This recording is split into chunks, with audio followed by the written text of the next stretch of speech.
Every week, one conversation, 3 pillars, build, body, bank. This is Miles of Sense, and your second act starts now. I want to start with a number that should stop you in your tracks.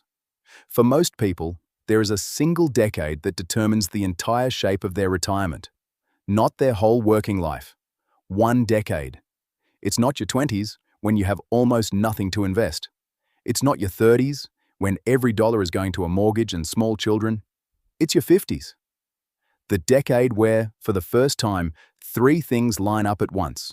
You're at or near your peak earnings, your biggest expenses are finally easing, and you've still got just enough time left for compounding to do real work.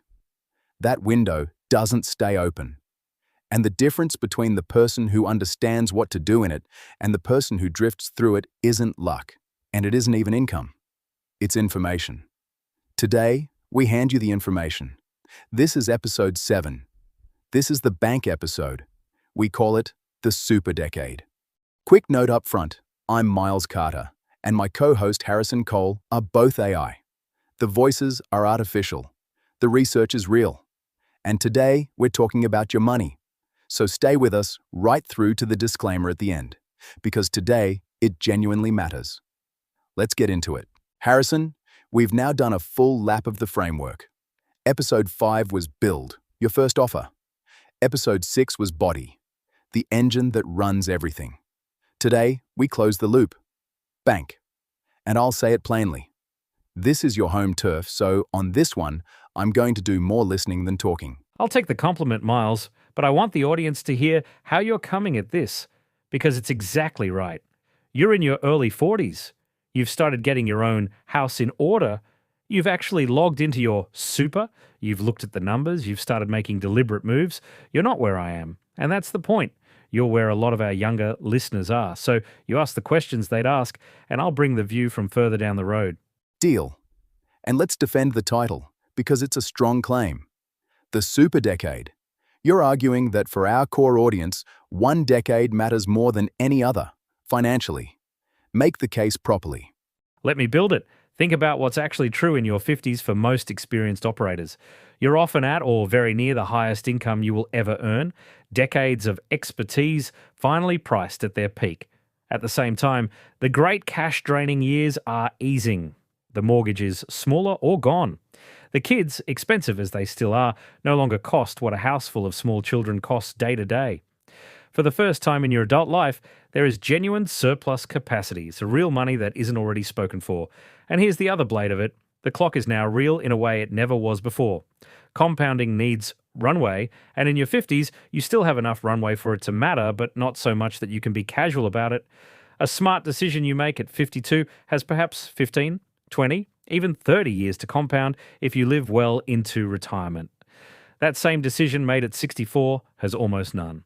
That asymmetry, maximum capacity meeting, shrinking runway, is the entire episode.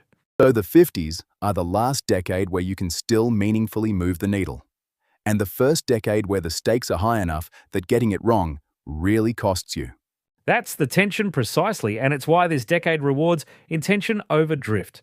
The operators who treat their 50s as a deliberate financial project rather than a slow coast toward a retirement they haven't actually planned, those are the people who arrive at the other side with genuine options. And in Australia, the single most powerful tool available to them in that decade has the most boring name in personal finance: superannuation.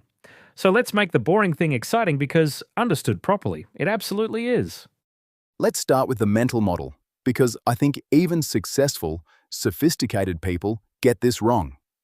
They treat super as this thing that just happens in the background.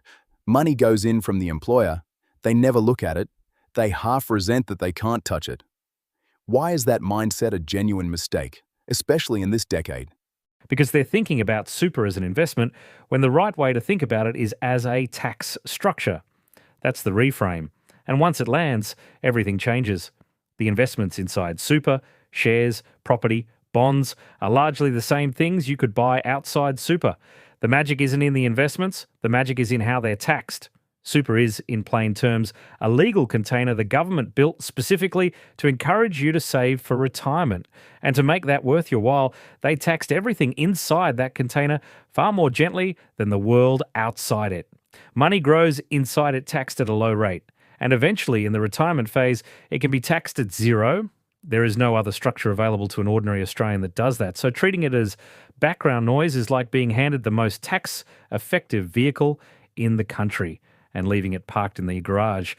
Walk me through the tax piece concretely, because this is the bit I had to have explained to me twice before it actually clicked. Let's make it concrete, because concrete is what makes it click. There are two main ways money goes into super: concessional contributions, that's pre-tax money, and non-concessional, that's after-tax money. Start with concessional, because that's where the leverage is. When you make a concessional contribution through salary sacrifice from your pay, or a personal contribution that you claim a tax deduction for, that money is generally taxed at 15% as it goes into the fund. Now hold that 15% next to your marginal income tax rate. For a high-earning operator in their 50s at peak income, that marginal rate can be very substantially higher than 15%. So every dollar you deliberately direct into super as a concessional contribution can be taxed dramatically less than the same dollar taken as take-home salary. So it's not that you're earning a better investment return inside super. It's that you're keeping far more of every dollar because of how it's taxed on the way in. That is the entire mechanism, and you've put it better than most advisors would. You are moving money out of a high-tax environment and into a low-tax environment legally, deliberately, using rules the government wrote precisely to encourage this behaviour. You're not exploiting a loophole. You're using the system the way it was designed to be used, and most people simply never do it because nobody ever sat them down and explained the 15% versus their marginal rate. In the 2025 to 26 year, the concessional cap, the most you can put in this way in a single year, is $30,000. And importantly, that figure includes what your employer is already putting in on your behalf. So the voluntary room is $30,000 minus the compulsory contributions you're already receiving. And the compulsory part, the super guarantee, where's that sitting now? In the 2025 to 26 year, it's at 12% of your wage, which is its legislated peak. It climbed in steps over several years, and 12% is the top of that staircase. That's a real and underappreciated tailwind, especially for younger listeners who'll have it the whole way through. And this is the key point for our core audience, the compulsory 12% is not where the strategy lives. The strategy lives in the voluntary contributions and, above all, in one specific rule that I'd argue is the most valuable thing in this entire episode for the person who's been under-contributing for years. That's the one I want to get to. Because you told me before we started recording, this is the rule that quietly rewards exactly the people who listen to a show like this. It rewards the informed and it quietly penalises the uninformed. And the only difference between those two people is whether they knew it existed. Let's give it a whole segment. Carry forward contributions. Explain it like I have never heard the term before in my life. Here's the situation it's designed to solve. A huge number of experienced operators did not max out their super every year on the way up. And not because they were careless, because life was happening. They were raising kids on one reduced income. They were pouring everything into a mortgage. They were building a business and reinvesting every spare dollar back into it. They took a career break, or a redundancy, or a few lean years. So for years at a stretch, they didn't use their full concessional cap. The old rule was brutally simple: use it or lose it. If you didn't fill your cap in a given year, that unused room vanished forever at midnight on the 30th of June. The carry forward rule changed that. Now, if you didn't use your full concessional cap in recent years, you can carry those unused amounts forward and use them later, stacking them on top of the current year's cap when you finally have the capacity to do it. So the years where I under-contributed aren't just dead money I can never get back. I can potentially make up for them later, in a year when I've actually got the cash. Potentially, yes. And for our audience, this is genuinely significant. You can use unused cap amounts from up to the previous 5 financial years added on top of the current year's cap.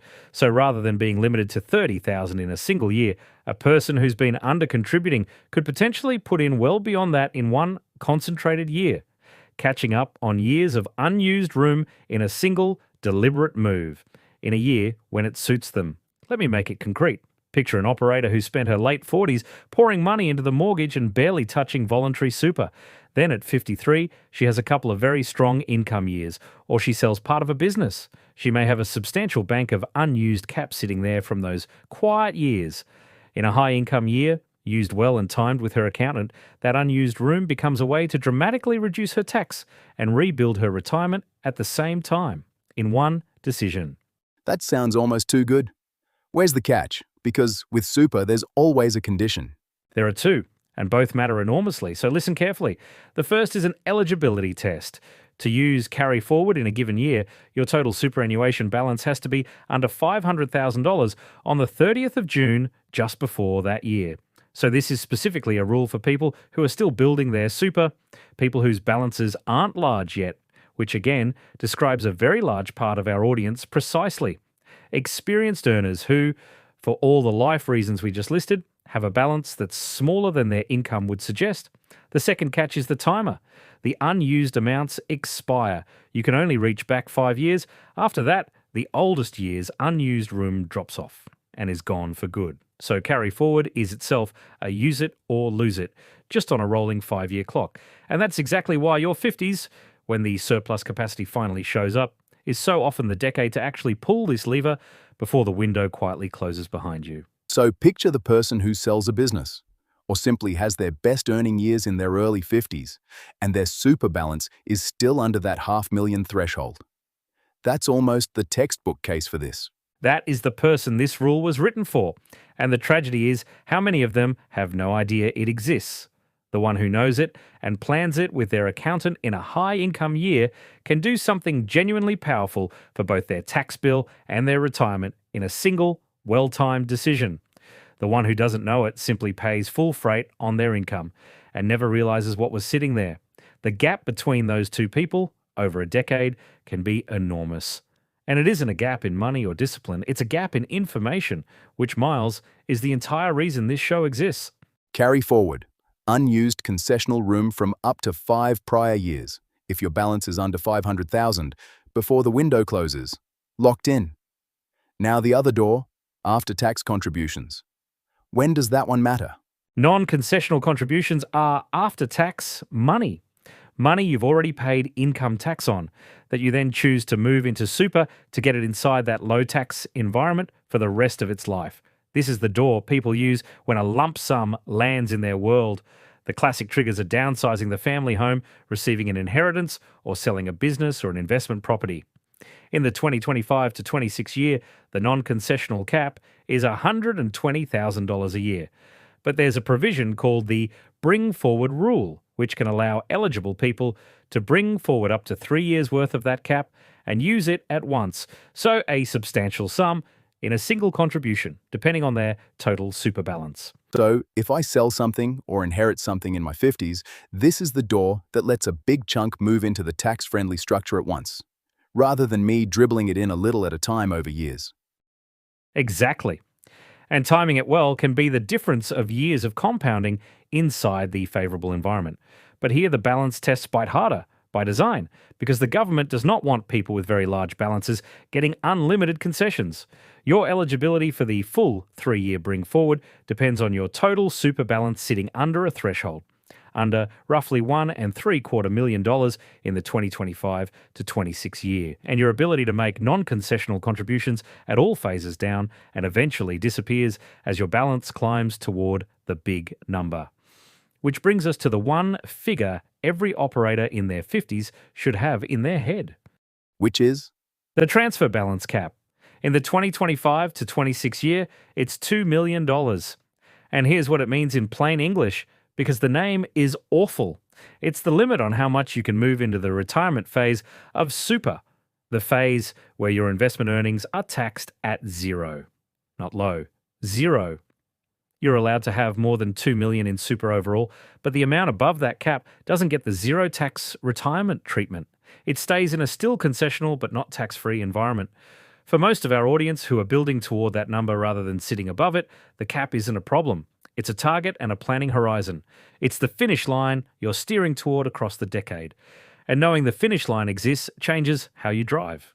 So across the 50s, the deliberate operator is using concessional contributions and carry forward to build the balance tax effectively, using non-concessional and bring forward when a lump sum arrives, and steering the whole thing toward that $2 million retirement phase target. You've just summarized a decade of competent retirement planning in one sentence, Miles. That's the architecture. And notice, none of it requires you to pick a hot stock or time the market. It's structural. It's about using the containers and the rules intelligently, which is exactly why information beats luck in this arena. Now, there's one structure I have to address because every listener has a brother-in-law who swears by it. The self-managed super fund, the SMSF. Everyone's got an opinion, usually delivered at a barbecue with great confidence. Give me the honest version. The honest version is that it's a genuinely powerful structure, and it is not for most people, and both halves of that sentence are true at the same time. Let me explain what it actually is first. A self-managed super fund is a super fund that you run yourself as the trustee. Instead of your money sitting in a big retail or industry fund where professionals make the investment decisions, you become responsible for it. You make the calls, you hold the assets directly. The appeal is control, and the control is real. You can hold direct investments, direct shares, sometimes direct property. There are specific strategies that genuinely need an SMSF. The classic one is a business owner holding their own business premises inside their fund, which can be very powerful when it's done properly. For the right person with the right situation and the right engagement, an SMSF is a fantastic tool. And the other half of the sentence, why it's not for most people. Because the control comes with real weight attached and people fixate on the control and forget the weight. As trustee, you take on serious legal responsibility.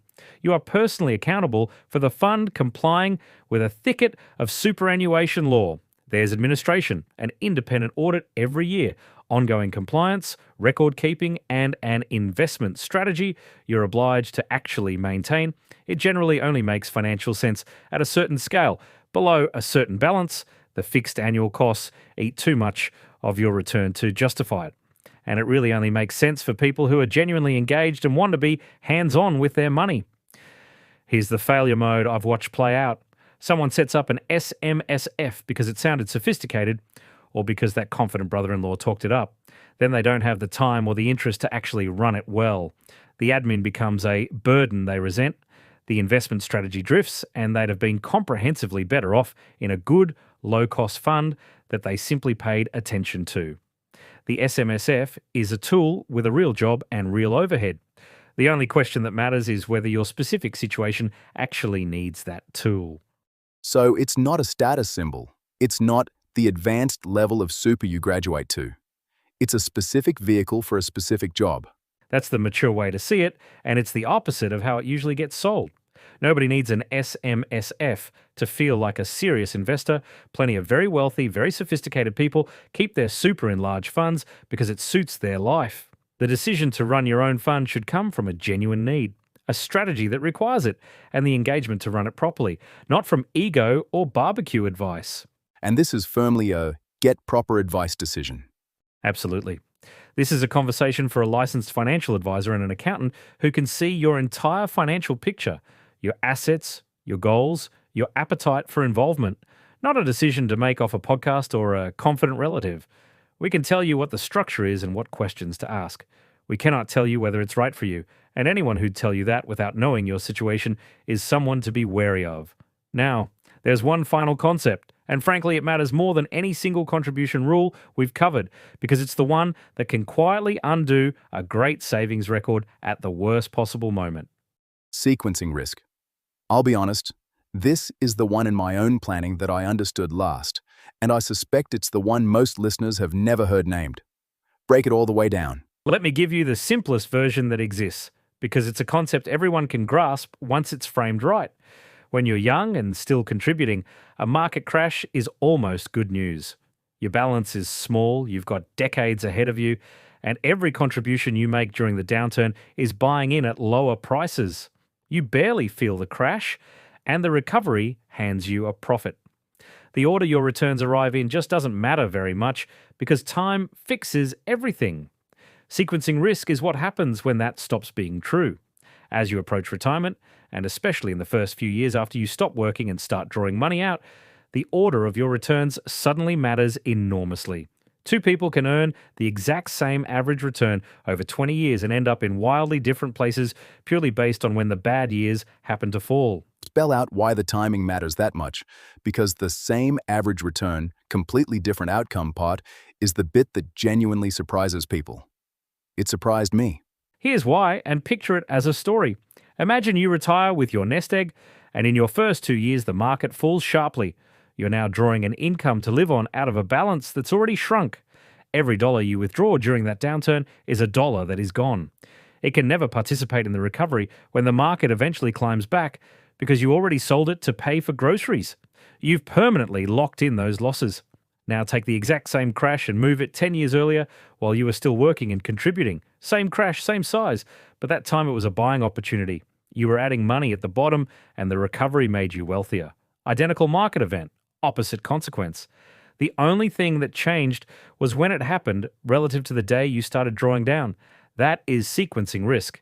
It is not about the average return over your lifetime. It's about your vulnerability to bad luck at the exact moment you're least able to absorb it. So what does a smart operator actually do about it? You can't control when the market falls. You can't control the market, but you can absolutely control your exposure to that timing. And that's the whole game in the years around retirement. Let me give you a few principles, and I'll stress these are general principles, not a prescription for any individual. The first is to gradually reduce risk as you approach the transition into retirement, rather than staying 100% in growth assets right up to your final day of work. People sometimes call that a glide path. You ease the risk down as the stakes rise. The second is to hold a buffer. Often that means keeping a couple of years of living expenses in something stable and accessible, cash or very defensive assets, deliberately walled off from the market so that when a downturn hits in those vulnerable early retirement years, you live off the buffer and leave your growth investments completely alone to recover. Instead of being forced to sell them at the bottom, people call that a bucket approach. Different buckets for different time horizons. Reduce risk into the transition and hold a buffer so you are never a forced seller in a downturn. That second one especially, never be the forced seller. Never be the forced seller. If you take one phrase from this segment, take that one, because the forced seller in a downturn is the person who turns a temporary paper loss into a permanent real one. And I want to be clear about the balance, because it cuts both ways. The answer is not to panic and dump everything into cash at 55. You might have 30 years of retirement ahead of you to fund, and 30 years is more than long enough that you still need real growth, or inflation quietly eats you alive. So the goal isn't to abandon growth. The goal is to protect the narrow window, the few years on either side of the day you stop working, because that's the window where bad timing does permanent damage. Get those years right, and you've diffused the single biggest risk in the entire retirement. And for our listeners who aren't in Australia, because a lot of this has been specifically Australian, how much of it translates? The structures are local, but the playbook is universal, and I want our global audience to hear that clearly. Almost every developed country built its own tax-advantaged retirement wrapper. Workplace and personal pensions in the United Kingdom, the 401k and the IRA in the United States, and their own versions across Europe, Canada, and beyond. The names change. The contribution limits change. The specific rules change. But the underlying playbook does not. Use the tax-advantaged structure deliberately instead of leaving it on autopilot. Understand your contribution limits and actually use them. Catch up aggressively when you finally have the capacity. And above all, protect the sequencing window around the day you stop working. Wherever you live, those 4 moves are the difference between drifting into retirement and arriving at it with options. Now the part I told you at the top to stay for. Everything Harrison and I have discussed today is general educational information only. It is not personal financial advice. It is not tax advice. It is not a recommendation to do anything specific with your money. And I want to be especially clear today because this is my area and the figures we used are specific. Every number we mentioned, the concessional cap, the carry forward threshold, the non-concessional cap, the transfer balance cap, the super guarantee rate, applies to the 2025 to 26 Australian financial year, and these numbers are indexed and they change over time. They may already be different by the time you're hearing this. Superannuation rules are genuinely complex. They interact with your tax, your age, your balance, and your personal circumstances, and getting them wrong can be expensive in a way that's hard to undo. So please, before you act on a single thing in this episode, check the current figures at the Australian Taxation Office and speak to a licensed financial advisor and a registered tax agent about your specific situation. Use this episode the right way, as a set of better questions to walk into those conversations with, not as a set of instructions to act on alone. And as always, some of the links in the description may be affiliate links. If you use them, we may receive a small commission at no extra cost to you. We only point to tools we genuinely believe in. Always do your own research. All right, Harrison, 3 takeaways. Send everyone home with the things that actually matter. 3 things. Takeaway 1. Your 50s are the decade of maximum leverage, so treat them as a project, not a coast. Peak earnings, easing costs, and just enough runway left for compounding to still do real work all line up in that one window, and then it closes. The financial decisions you make in your 50s echo for the next 30 years. Drift through that decade and you give away your single best opportunity. Plan it and you arrive at retirement with options. Takeaway 2. Super is a tax structure, so use it on purpose. Concessional contributions move your money from a high-tax environment into a low-tax one, and that gap is pure legal advantage. And if you've undercontributed in past years, for any of the very normal reasons people do, the carry-forward rule may let you catch up in a single deliberate year, but only while your balance is under the threshold and only inside a rolling 5-year window. That is a rule that rewards the informed. Be the informed. Takeaway 3. Protect the sequencing window and never be the forced seller. The order of your returns barely matters when you're young and matters enormously in the handful of years right around retirement. Ease your risk down into the transition, hold a buffer of stable money so a downturn never forces you to sell at the bottom, and you diffuse the single biggest threat to a plan you spent 30 years building. The 50s are the leverage decade. Super is a tax structure. Use it deliberately and protect the sequencing window. Harrison, before we point anyone to what's next, I want to mark something because the audience deserves to hear it straight. This is your last episode in the regular chair. From the very first time we sat down, you've been the steady voice through all 3 pillars: build, body, and bank. You helped me lay the entire foundation of this show. As Miles of Sense grows, we're opening that second seat up, bringing in a different specialist for every topic, so each episode has the sharpest possible voice in the room for that subject.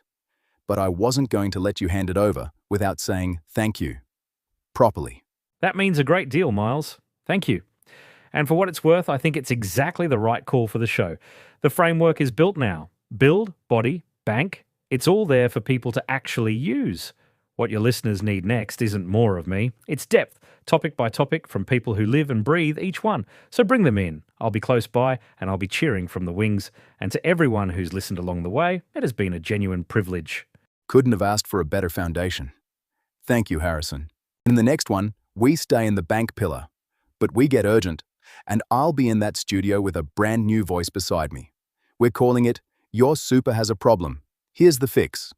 Because there's a quiet retirement shortfall building under an entire generation of experienced Australians, the rules around super have just shifted, and almost nobody is explaining what it really means for the people it hits hardest. To cut through it, I'm bringing in a specialist who spent her whole career inside the system and is done with the spin. Vivian Smith. No jargon, no industry comfort talk, and she's in this exact cohort herself. We'll lay the problem out honestly, and then, as always, we'll hand you the fix. Until then, stay sharp. We'll see you in the next one.